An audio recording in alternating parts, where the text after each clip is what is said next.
इधर देखो बेटा, आज हम पढ़ने जा रहे हैं न्यूक्लियोफिलिक सब्स्टिट्यूशन। कुछ बोला?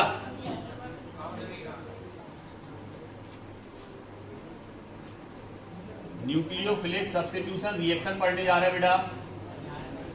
प्रॉपर्टीज किसकी चल रही सबको पता?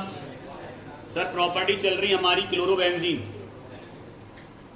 तो जो चार्ट बनेगा वो क्लोरोबेंजीन के लिए ही बनेगा, और क्लोरोबेंजीन का फॉर्मूला हमें आता है सर Cl।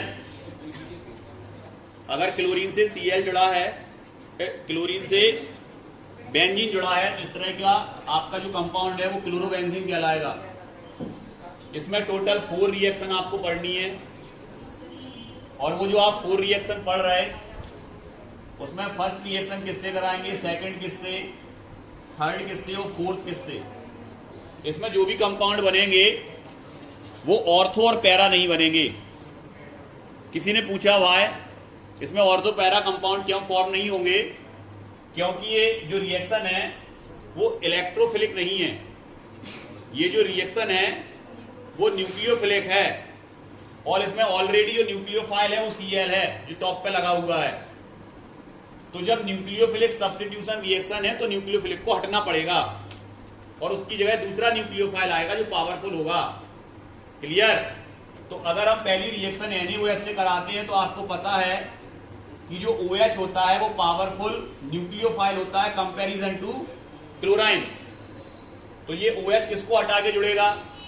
Cl को हटा के। मतलब पहली रिएक्शन में सर Cl हटेगा, OH जुड़ेगा। अब आते हैं दूसरी रिएक्शन पे।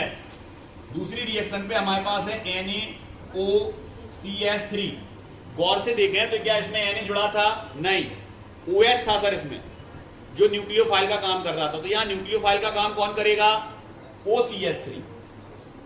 तो आप समझ गए ऊपर कौन जुड़ेगा? Cl हटेगा और OCH3 जुड़ेगा।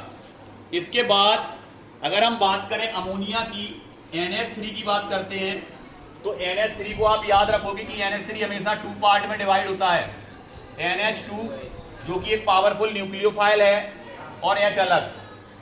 न्यूक्लियोफाइल यहाँ NH2 है, इसलिए जब भी NH3 की रिएक्शन कराओगे टॉप पे आपका NH3 जुड़ेगा और H हटेगा। किसके साथ? Cl के साथ। HCl निकलेगा सर यहाँ। लास्ट रिएक्शन अगर हम देखें तो हमने यहां पर लिया Cu2 Cn का होल 2। Cu2 Cn का होल 2 अगर हम देखें तो इसमें जो न्यूक्लियोफाइल है वो Cn है, तो जुड़ने वाला Cn होगा और हटने वाला Cl होगा। क्लियर? तो यहां पर अगर अपन बात करते हैं, सबसे पहले यहीं से रिएक्शन स्टार्ट करते हैं। तो आप 5 बेंजीन बना लें। पहले 4 हैं, 4 1 2 3 और 4 बेंजीन बना ली बेटा अपन ने। इसके बाद टॉप पे क्या जुड़ना है सबको पता है, पहले से बता दिया हमने क्या जुड़ेगा टॉप पे। तो आप तुरंत बना लोगे सर इसमें OH, सर इसमें O के बाद CH3, जिस तरह हम लिख रहे हैं इसी तरह लिखना है। सर इसमें NH2 और इसमें Cn। अब हम गौर से देखें तो सबसे ऊपर वाले में माइनस में क्या निकलेगा हम पूछेंगे और आप बताओगे। खड़े हो जाओ आयुष, जल्दी फुर्ती में खड़े हो, बताओ जल्दी इसमें क्या निकलेगा माइनस में, ऊपर वाली रिएक्शन में। इधर आउट के बात कर रहे थे, दे आओ, इधर आओ,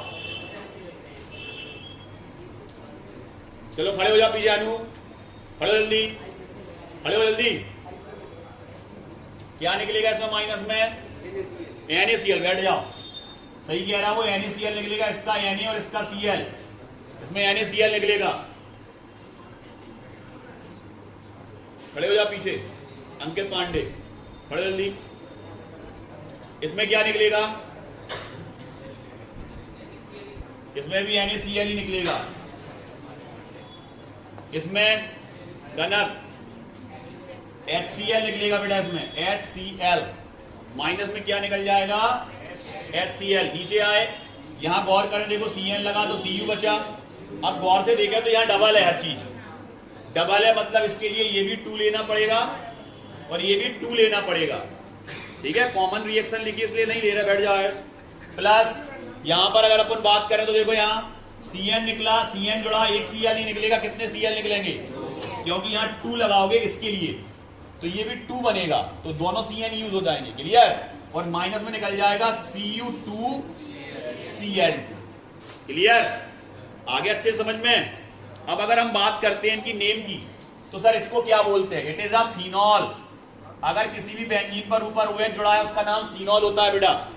क्या होता है? फिनॉल। गोविंद इधर खड़े हो जाओ, खड़े हो जल्दी। ये यहां पर क्या निकला था पहले?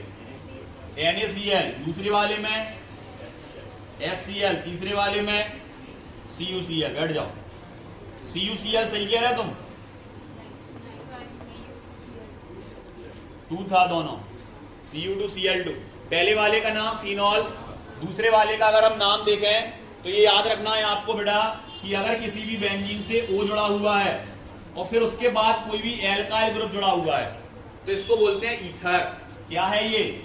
मतलब O के दोनों तरफ कोई भी ऐसे दोनों R जुड़े तो इसका नाम होगा डाई एल्काइल, क्योंकि एल्काइल ग्रुप जुड़े दोनों, डाई एल्काइल ईथर। और अगर एक तरफ फेनिल जुड़ा है, मतलब ये बेंजीन, बेंजीन नहीं, इसको क्या बोलेंगे जब कॉमनली जुड़ा है? फेनिल, तो एल्काइल फेनिल ईथर। तो यहां पर देखो एल्काइल नहीं है, मेथाइल है, इसका नाम हो जाएगा मेथिल फेनिल ईथर। ये आपका है मेथिल फेनिल ईथर। अगर किसी भी बेंजीन के ऊपर NH2 जुड़ा है, इसका कॉमन नेम होता है बेटा एनिलीन। क्या बोलते हैं इसको?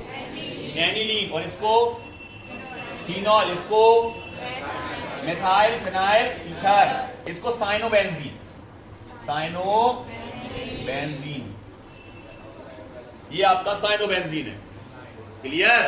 तो ये आपका साइनोबेंजीन है, ये एनिलीन है, ये फिनॉल है और ये मेथिल फेनिल ईथर है। अगर हम इनके नाम जल्दी बताओ, इसका क्या था नाम? इसका ये, क्लियर। सबको पता ना यहाँ क्या जुड़ा था? टॉप पे क्या निकला था? इसमें भी क्या जुड़ा था? इसमें क्या निकला था? साइनोबेंजीन। कितने निकले थे? यहाँ क्या निकला था? Cu2Cl2, clear. पहली रिएक्शन देखो गौर से, तो NaOH से रिएक्शन कराई, दूसरी रिएक्शन में NaO तो है लेकिन H की जगह क्या आ गया? Clear sir. तीसरी NH3, चौथी बनाओ अपनी कॉपी पे जल्दी। अब जो हम पढ़ने जा रहे हैं बेटा वो मोस्ट इंपॉर्टेंट रिएक्शन है इस लेसन की, जो बोर्ड एग्जाम में आती ही है, आयोडोफॉर्म। अगर हम आयोडोफॉर्म की बात करें तो इसमें जो रिएक्शन होती है वो होती है एथिल अल्कोहल से। पहले तो हमें ये पता होना चाहिए आयोडोफॉर्म का फॉर्मूला क्या होता है। तो आयोडोफॉर्म का फॉर्मूला होता है CHI3। और गौर से देखें तो आप तुरंत कह देंगे सर ये एक प्रकार का हेलो एल्केन है। हेलो एल्केन क्यों बोला इसको? क्योंकि आपको पता है सर इस कार्बन से एक हाइड्रोजन के साथ साथ हेलोजन जुड़े हैं, आयोडीन, वो भी कितने? 3। इसलिए इसको बोलते हैं हम ट्राई हेलो एल्केन। ये ट्राई हेलो एल्केन है बेटा क्योंकि इसमें 3 जुड़े हैं, ठीक है। ये ट्राई हेलो एल्केन हम किससे बना रहे हैं? इसी को बोलते हैं आयोडोफॉर्म। रिएक्शन क्या चल रही? हम प्रिपरेशन मेथड्स किसकी पढ़ रहे थे? हेलो एल्केन की, क्लियर। तो हेलो एल्केन में अगर किसी ने पूछा ट्राई हेलो एल्केन बना लेते हो, मतलब आयोडोफॉर्म बना लेते हो क्या, तो आप कहोगे आयोडोफॉर्म बना लेते हैं। और अगर फर्स्टली हम रिएक्शन देखें सबसे शुरू में तो हमने एल्कोहल से ही बनाए थे सबसे ज्यादा हेलो एल्केन। याद आ रहा कुछ? हेलो एल्केन से बनाए थे, PCl5 से रिएक्शन याद आने लगा सर। RCl वो भी कितने? 3, प्लस में क्या निकल जाएगा सर? H3PO3। और यही रिएक्शन अगर PCl3 से करा देते ना सर, हाँ, तो क्या निकलता था? 3HCl, यही ROH प्लस क्या निकलता था इसमें? 3R।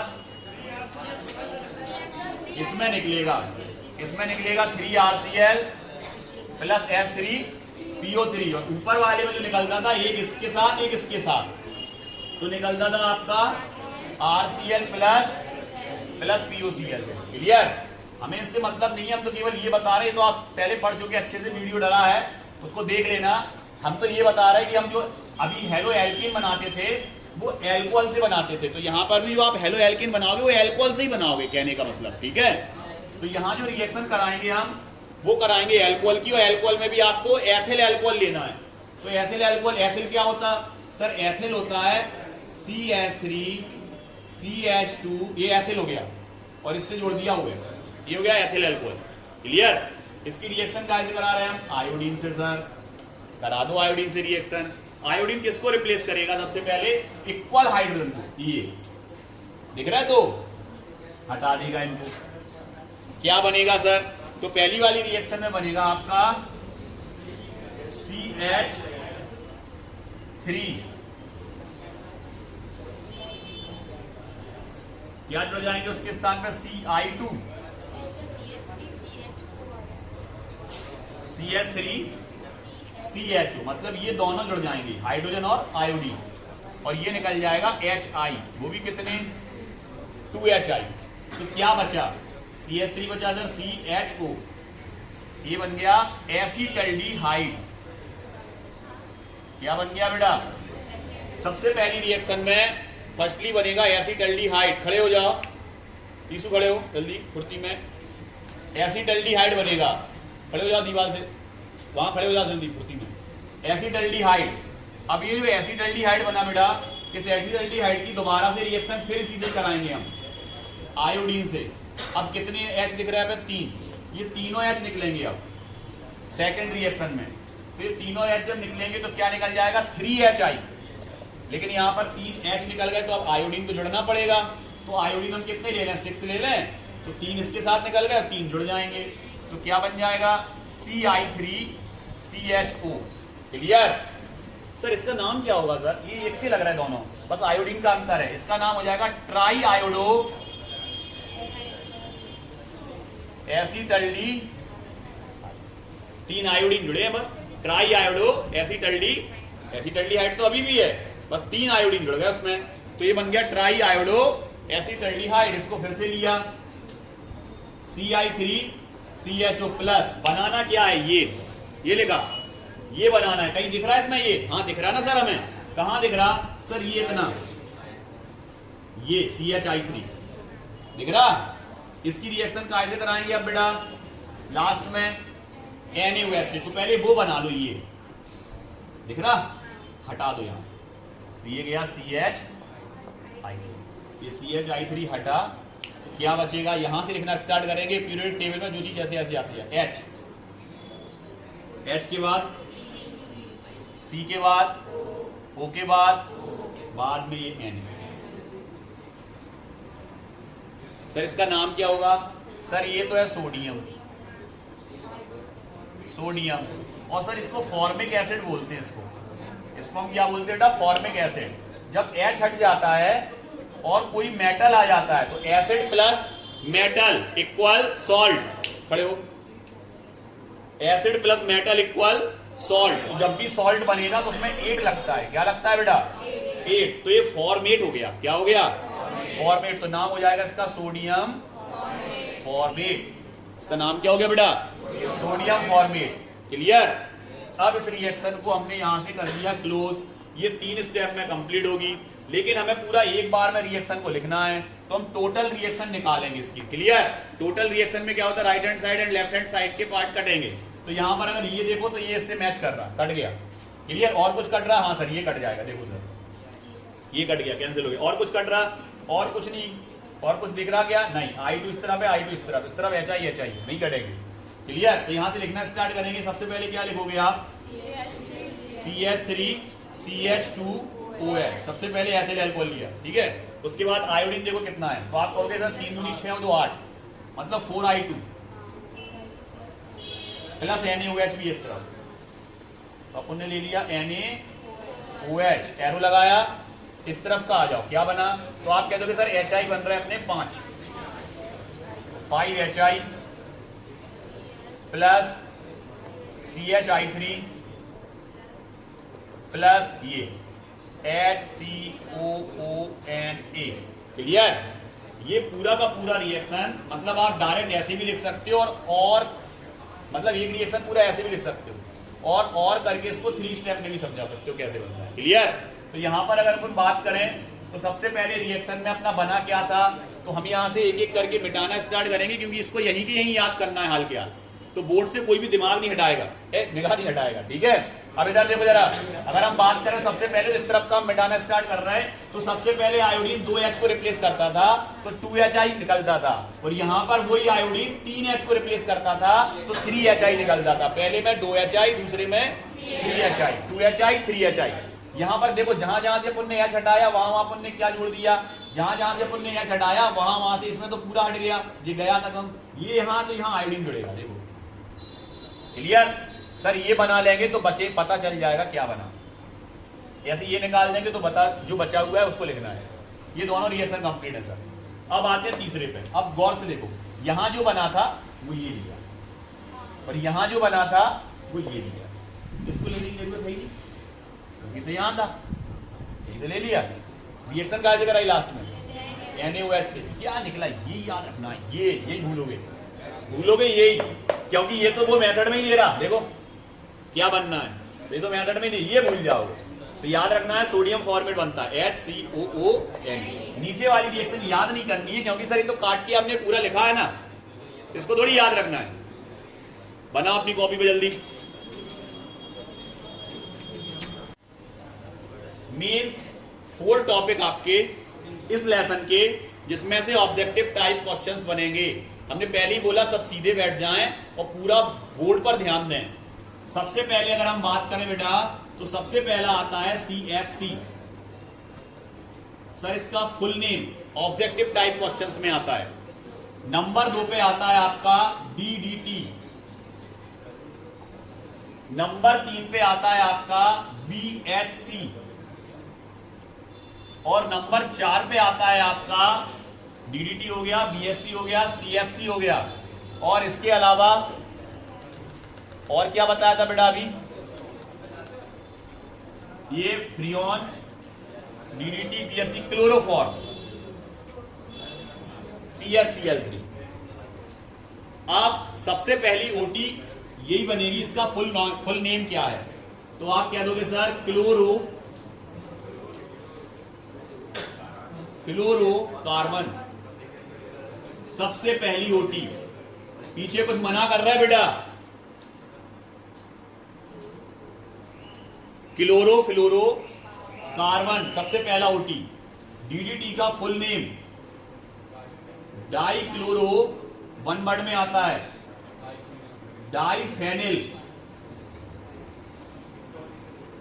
Trichloro ethene, trichloro ethene. Sir इसके बाद आया हमारा BHC। सर इसका full name benzene hexa chloride. इसके बाद सर हमारा आया CHCl3। इसको क्या बोलते सर, क्लोरोफॉर्म। कितनी OT तैयार, 4। इसके बाद बात आती है सबसे सिंपल क्लोरोफ्लोरोकार्बन जो सबसे मेनली है, उसका नाम होता है CF2Cl2। ये क्लोरोफ्लोरोकार्बन का फॉर्मूला है। अब बात करते हैं हम DDT के फॉर्मूले की। बड़े बड़े स्ट्रक्चर हैं, इसका स्ट्रक्चर भी बड़ा है और इसका स्ट्रक्चर भी बड़ा है, तो जब हम यहां बनाएं तो अच्छे से समझना, जब ही आप बना पाओगे। तो सबसे पहले अगर हम बात करें तो यहां से स्टार्ट करेंगे। इसको क्या लिखा है और क्या लिखा, इसको याद रखना है। तो पहले आप बनाओगे फेनिल। सर ये फेनिल बन गया हमारा, एक फेनिल ये है और एक फेनिल ये है। इसके बाद इसमें क्लोरो जुड़ा, इसमें भी क्लोरो जुड़ा, तो ये बन गए हमारे डाई क्लोरो। देखो 2 क्लोरीन है, die chloro diphenyl. Clear sir, die chloro diphenyl. और इसको जोड़ना है आपको कार्बन से। किससे जोड़ना है बेटा, अब यहां पर गौर करें, देखो क्या लिखा, इथेन, मतलब यहां पर 2 कार्बन होंगे सर। ऐसे एथेन के लिए 2 कार्बन चाहिए ना बेटा। अब ट्राई क्लोरो एथेन है, तो इस वाले से आपको 3 Cl जोड़ने हैं, तो ये हो गया ट्राई क्लोरो। अब यहां पर देखो गौर से, तो एक बॉन्ड कम है, तो यहां एक क्या लगा दोगे, ये इसका नाम बन गया dichlorodiphenyltrichloroethane. Clear? आ गया, स्ट्रक्चर बनाना आ गया हमें। अब हम बात किसकी कर रहे हैं, बेंजीन हेक्साक्लोराइड की।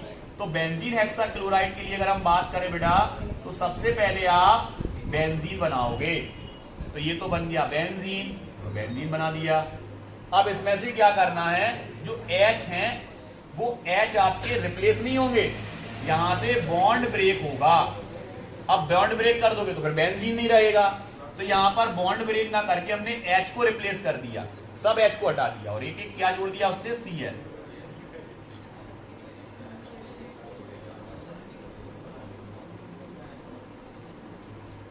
क्लियर? क्या जोड़ दिया, Cl। अब अगर आप इस तरह से बनाओगे तो ये क्या है, तो आप कह दोगे सर ये बेंजीन था। बेंजीन का फॉर्मूला क्या होता बेटा, C6H6। क्लियर? और यहां पर कितने Cl आके जुड़ गए, 6। क्लियर? तो ये क्या बन गया आपका, बेंजीन हेक्सा क्लोराइड। अब गौर से देखें तो क्या ये सही है, तो आप कहोगे नहीं सर है तो ये सही, फॉर्मूला सही है, लेकिन इसको बनाया कैसे आपने। तो यहां देखो, इसके लिए लेना क्या पड़ता बेटा, सबसे पहले हमने क्या लिया, बेंजीन लिया। अगर इसको बेंजीन हेक्साक्लोराइड को आप बना रहे, तो बेंजीन हेक्साक्लोराइड को बनाने के लिए बेंजीन की रिएक्शन डायरेक्ट किससे कराई जाती, क्लोरीन से। किससे रिएक्शन होगी, क्लोरीन से। क्लियर? तो यहां पर अगर अपन क्लोरीन से रिएक्शन कराएंगे तो क्लोरीन डायरेक्ट जुड़ेगा, किसको रिप्लेस कराएगा, H को। अगर H रिप्लेस हो जाएंगे तो फिर H कैसे आया। क्लियर? तो यहां पर ये रिंग नहीं बनेगी, मतलब क्या टूटा आपका, डबल बॉन्ड। क्या टूटा, मतलब ये बीच में यहां पर डबल बॉन्ड थे ना सर, ऐसे अल्टरनेटली, ये डबल बॉन्ड क्या हो गए, ब्रेक। क्लियर? और ब्रेक हो गए तो एक एक बॉन्ड सब पे क्या हो जाएगा, खाली। एक एक H तो जुड़ा ही है, एक एक क्या और जुड़ जाएगा, Cl भी जुड़ जाएगा, और ये बन जाएगा बेंजीन हेक्सा क्लोराइड। बेंजीन से बना इसलिए बेंजीन हेक्सा क्लोराइड। क्लियर? क्या ये एरोमेटिक कंपाउंड है, आप कहोगे एरोमेटिक कंपाउंड नहीं है। एरोमेटिक कंपाउंड वो होता है इसमें डबल बॉन्ड होते हैं अल्टरनेटली, इसमें कहां है, तो ये एरोमेटिक कंपाउंड नहीं है। ओटी में पूछ लिया benzene hexachloride is a aromatic compound, true या false, false. Clear?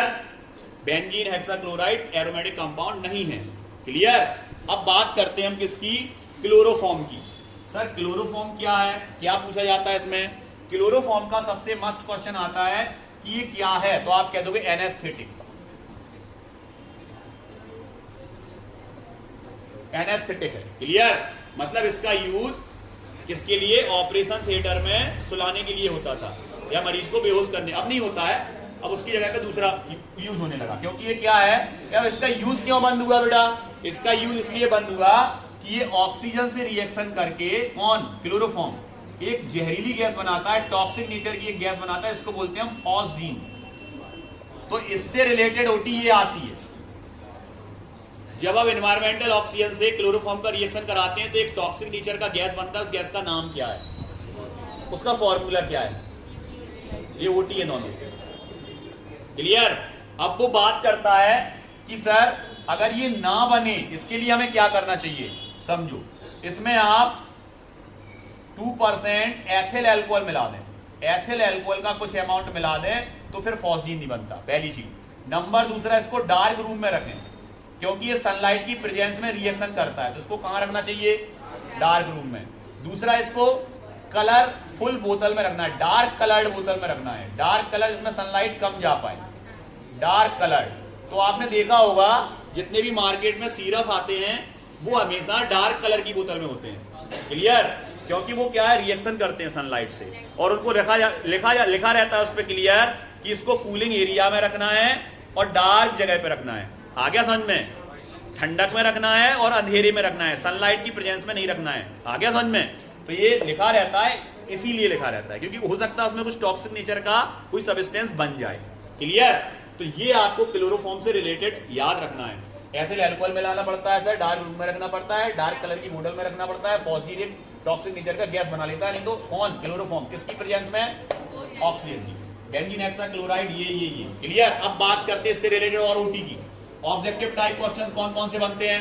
Chlorofluorocarbon is a harmful gas, किसके लिए हार्मफुल है? तो सर ये हार्मफुल है ओजोन लेयर के लिए। किसके लिए हार्मफुल है बेटा? ओजोन लेयर के लिए।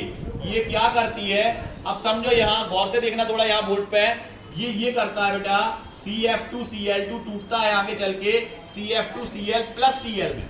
ये क्या देता है? एक Cl का फ्री रेडिकल देता है। क्या देता है? Cl का फ्री रेडिकल। और ये Cl का फ्री रेडिकल ऑक्सीजन को किस में कन्वर्ट कर देता है? O2 प्लस O में। क्लियर। तो जो ओजोन है वो किस में कन्वर्ट हो जाती है? O2 में। मतलब ओजोन लेयर डिप्लीकेशन, इसको क्या बोलते हैं हम? Ozone layer duplication. क्लियर। ये ओजोन लेयर डुप्लीकेशन जो होता है बेटा, इसी से ही फिर सनरेज, अल्ट्रावायलेट रेज हमारी अर्थ पर आने लगती है और हमें कैंसर जैसी बीमारियां होने लगती हैं। क्लियर। तो ये याद रखना है, क्लोरोफ्लोरो किसके लिए हार्मफुल है? ओजोन लेयर के लिए। क्लियर। क्लियर। क्या करता है क्लोरोफॉर्म? सर क्लोरीन का फ्री रेडिकल देता है। क्या देता है? क्लोरीन का फ्री रेडिकल, जो ओजोन को किसमें कन्वर्ट कर देता है? O2 में। ओटी समझ में आ गई? ओटी यहां समझ में आ गई सबको। अब बात करते हैं डीडीटी। डीडीटी का यूज क्या है sir? It is a insecticide. Insecticide है सर, किसको मारने के काम में आता है? मॉस्कीटो। और मलेरिया डिसीज के लिए इसको यूज किया जाता है। क्या समझ में? मच्छर नहीं होंगे, मलेरिया नहीं होगा। मच्छरों को मारने के लिए किसका यूज होता है? डीडीटी का। और इंसेक्टिसाइड ही ये भी है। ठीक है, इंसेक्टिसाइड ये दोनों इंसेक्टिसाइड्स हैं, मच्छर मक्खियों को मारने के लिए यूज होते हैं। अब बात करते हैं हम इसकी, तो ये पावरफुल है इससे। डीडीटी पावरफुल होता है बीएससी की कंपैरिजन में। ठीक है। और ये ध्यान रखना बेटा, ये इतना हार्मफुल कंपाउंड है कि अगर इसको बना दिया तो 100 ईयर तक एनवायरमेंट में ऐसे ही रहेगा। और जहरीला होता है, टॉक्सिक नेचर का, इसलिए इसका स्प्रे कम कर दिया, ना के बराबर। आगे समझ में? क्लियर। तो ये ऐसा सब्सटेंस है जो बहुत समय तक अर्थ पर इसी कंडीशन में रह सकता है, स्टेबल कंडीशन में। क्लियर। इसलिए इसका यूज अप नहीं करते। तो अब डीडीटी और बीएससी समझ में आ गए, क्लोरोफॉर्म समझ में आ गया, कौन कौन सी ओटी में से बनेंगी, स्ट्रक्चर कैसे होते, CFC। यही क्वेश्चंस बस इसमें से आते हैं आपकी एमपी बोर्ड के लिए स्पेशली बता रहे हैं, केवल एमपी बोर्ड का बता रहे हैं। क्लियर। ओटी इसी में से आएंगी, इससे बाहर कुछ नहीं आएगा। क्लियर। अदरवाइज ओटी हम कल पढ़ेंगे, 1 घंटे का पूरा क्लास रहेगा। उस 1 घंटे की क्लास में हम पूरा ओटी का वीडियो बना देंगे और मर्ज करके दोनों को और डाल देंगे एक साथ। क्लियर। संडे को टेस्ट है, कल बता देंगे आपकी टाइमिंग क्या रहेगी।